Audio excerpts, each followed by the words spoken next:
मिलिए मिस्टर मयंक सिंह से, जिनका 1 महीने पहले हेयर ट्रांसप्लांट हुआ था। उनकी बॉल्डनेस की समस्या उत्तर प्रदेश से शुरू हुई थी और हरिद्वार में खत्म हुई। तो आइए देखें हमारे पेशेंट का 1 मंथ एक्सपीरियंस कैसा रहा।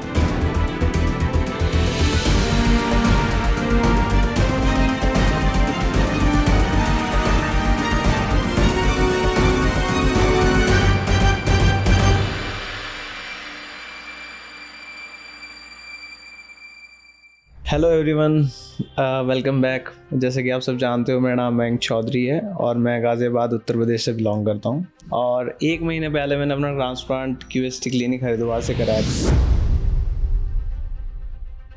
आज मैं अपनी फर्स्ट पीआरपी कराने क्लिनिक आया हूँ। सो गाइस, जैसे कि आप जानते हो, जब मैंने यहाँ से अपना ट्रांसप्लांट करा के मैं अपने घर गया, विजिट किया वापस, जो मेरा पहला प्रोसेस था कि जो सलाइन वाटर मेरे को डॉक्टर्स ने दिया था वो मेरे को हर आधे घंटे में स्प्रे करना था। तो जैसे जैसे first day, second day, third day, fourth day, fifth day, जैसे जैसे पहले जो 5 दिन होते हैं उसमें आपको हर आधे घंटे में सलाइन वाटर को स्प्रे करना होता है। ड्यूरिंग नाइट टाइम उसको नहीं लगाना होता, बट जितना भी टाइम आप जागते हो मॉर्निंग आवर्स में, वो आपको स्प्रे करना होता है। सो वो प्रोसेस बड़ा थोड़ा सा लेंदी लगेगा आपको कि हर आधे घंटे में स्प्रे करना है, but it is worth. Then उसके बाद जो मेरा रिकवरी का वो था प्रोसीजर, वो था सेकेंड डे। मेरी जो बैंडेजेस थी वो मैंने घर पे खुद ही अपने यहाँ पर रिमूव की थी, और वो रिमूव करना बड़ा ईजी है। कोई ऐसा इसमें नहीं है कि आपको विजिट करना पड़ेगा क्लिनिक या फिर आपको कुछ ऐसा।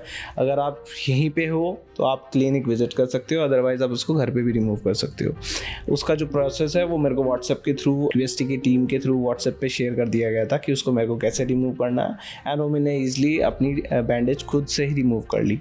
देन जितने भी उसके लिए मेडिसिन एंड ऑल जो भी इक्विपमेंट्स लगते हैं वो आपको क्यूएसटी की टीम से प्रोवाइडेड किए जाते हैं कि आपको कैसे उसको रिमूव करना है। सेकेंड डे जब मेरी बैंडेज रिमूव हो गई, उसके बाद जो प्रोसेस रहता है वो आपके डोनर एरिया का हीलिंग प्रोसेस शुरू हो जाता है। उसमें आपको नंबर ऑफ मेडिसिन दी जाती है क्यूएसटी टीम की तरफ से, जो कि आपको अप्लाई करनी होती है अपने डोनर एरिया पे, एंड जो आपका ट्रांसप्लांटेड एरिया है उस पर सिर्फ आपको सलाइन वाटर ही स्प्रे करना होता है हर आधे घंटे बाद। देन ये जो मेरी प्रोसेस थी ये पहले 5 दिन कंटिन्यू रही।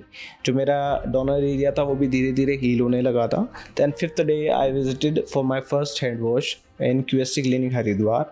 जो मेरा पहला हेड वॉश था, ऑल्दो वो भी अगर आप चाहो तो, अगर आप डिस्टेंस पे रहते हो तो आप खुद भी कर सकते हो। लाइक यू ऑल नो, मैंने लास्ट मंथ अपना जब ट्रांसप्लांट प्लान किया, सो फर्स्टली जिनके थ्रू मैं यहाँ पे आया था, जिनका रिजल्ट देख के बेसिकली मैं यहाँ आया था, वो मेरे कजन्स ही हैं जिनका ऑलरेडी यहाँ पे ट्रांसप्लांट हो चुका था, and they got excellent superb results. Then मैंने जो रिजल्ट्स है क्यूएसटी के वो खुद भी अपने आप एक बार देखे हैं वो यूट्यूब पे, और आप सब भी देख सकते हो क्या सुपर्ब रिजल्ट्स हैं इनके, और कोई नेगेटिव फीडबैक नहीं है।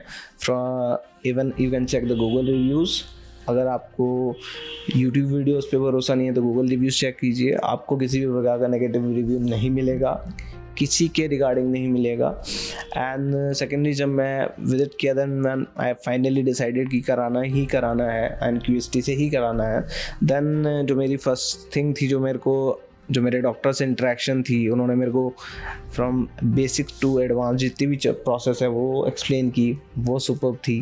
तो मेरे को ईजिली सब विथस्टैंड हो गया हर चीज़ की, मेरे को कैसे कैसे क्या क्या चीज़ें होएंगी मेरे साथ आने वाले टाइम में, 1 महीने में, 2 महीने में, 4 महीने में, साल भर में, वो सब चीज़ें मेरे को डॉक्टर्स के थ्रू बता दिया गया था पहले ही। पोस्ट सर्जरी जो मेरी हेयर लाइन जिन्होंने मेरी डिज़ाइन की, उन्होंने मेरे को हेयर लाइन जब मेरे को बार बार पूछा कि कैसे कैसे, मतलब उन्होंने मेरे को डिफरेंट हेयरलाइंस बना के दिखाई जो मेरे जो चेहरा है उस पर कैसे सूट करेगी, क्या नेचुरल लगेगी, क्या नहीं लगेगी। वो सब चीज़ देख के मेरे को टोटली रिलाय हो गया कि जो टीम है बड़ी ही प्रोफेशनल है। सो फाइनली लास्ट में जब मैं आया तो after the process of slitting मेरा जो हेयर ट्रांसप्लांट था वो प्लान हुआ, एंड मॉर्निंग में यहाँ पे आया। देन जो फर्स्ट जैसे आते हैं तो घबराहट होती है कि यार आज ट्रांसप्लांट है, कि मन घबराता है बेसिकली आपको, चाहे कितना ही ट्रस्ट हो किसी पे, बट स्टिल एक ऑपरेशन ही होता है। देन जब मैं ओटी में गया आफ्टर चेंजिंग माई क्लोथ्स, तो मेरे को फर्स्टली यही रहा कि यार क्या होगा आज, कैसे होगा। बट वो जो मेरी घबराहट थी वो बड़ी ही कॉन्फिडेंस में तब बदली जब मेरे पास डॉक्टर्स की टीम आए। देन दे सेड कि आप कंफर्टेबल हो, हर चीज़ मेरे से पूछी गई कि आप कंफर्टेबल हो, किसी प्रकार का आपको इश्यू तो नहीं है, कोई आपको ऐसी घबराहट तो नहीं है। उन्होंने मेरे को बिल्कुल ऐसे कंफर्टेबल कर दिया जैसे घर पे हो आप। मेरे को लगा ही नहीं कि मैं ओटी में हूँ। जब मैंने मैं लेट गया ओटी में, मेरा मॉर्निंग में ओटी प्लान था, ट्रांसप्लांट प्लान था 7:30 o'clock अराउंड। तो जब मैं गया फिर उसके बाद लेट गया, देन मेरे को एनेस्थीसिया का प्रोसेस था, वो उससे मेरे को एनेस्थीसिया दिया गया। तो एनेस्थीसिया देने के बाद उसके बाद जो प्रोसेस था वो इतना स्मूथली गया कि जैसे मेरा एक्सट्रैक्शन था और जो मेरा ट्रांसप्लांट साथ के साथ हो रहे थे बाल, तो मेरे को ईजिली मैं बात कर पा रहा था डॉक्टर से। डॉक्टर्स इवन मेरे से बार बार पूछ रहे थे आफ्टर 15 मिनट्स एंड 10 मिनट्स कि आपको कोई पेन तो नहीं है, किसी प्रकार का कोई इशू तो नहीं है, आप कंफर्टेबल हो कि नहीं। तो वो चीज़ मेरे को और जो प्रोसेस था वो और स्मूथली बना दिया उसने, उस चीज़ ने। देन मेरा जो टोटल जो मेरा टाइम लगा ओटी में वो लगभग शाम ही हो गई थी ऑलमोस्ट, बट बीच में जो था वो ब्रेक एंड ऑल चीज़ के लिए मैं जाता था। Even you can use washrooms and all, अगर आपको जाना हो बीच में you can have a water, बीच में आपको मील भी दी जाती है। देन ऐसा नहीं कि अगर आप आए तो बस लेट गए, उसके बाद उठोगे जब वो ट्रांसप्लांट कंप्लीट हो जाएगा। तो एक फ्रेंडली माहौल था, ऐसा नहीं था कि आपको डॉक्टर्स के ऐसा लगेगा, किसी प्रकार का डर लगेगा, कुछ लगेगा। तो मेरे को बिल्कुल फ्रेंडली रहा। देन उसके बाद जब मैं आज आया हूँ 1 महीने बाद अपना PRP कराने के लिए, सो वो प्रोसेस भी बहुत पेनलेस था। उसमें भी कुछ नहीं, नॉर्मल वाइब्रेटर की यूज़ करते हैं और आपको इंजेक्ट कर दिया जाता है और उसमें कोई एनेस्थीसिया देने की ज़रूरत नहीं है। And I am sitting in front of you और मेरे को किसी भी प्रकार का कोई पेन एंड ऑल कुछ नहीं है। सो जो मेरे ग्राफ्ट्स है ड्यूरिंग द सर्जरी वो मेरे को 4500 बताए गए थे और 4500 ही मेरे ग्राफ्ट्स लगे हैं। एंड जो मेरे शेडिंग फेस है वो स्टार्ट हो चुका है। जो मेरे रिजल्ट्स है अभी का वो आप देख सकते हो कि कैसा हेयर का मेरा अभी रिजल्ट है। And I am expecting very aggressive result after some time from QST। And जैसे मेरा अभी नेक्स्ट सेशन के लिए मैं PRP के लिए आऊँगा तो मैं आपको अपना रिजल्ट दोबारा शेयर करूँगा, दोबारा बताऊँगा मेरा क्या एक्सपीरियंस रहा है। Thank you.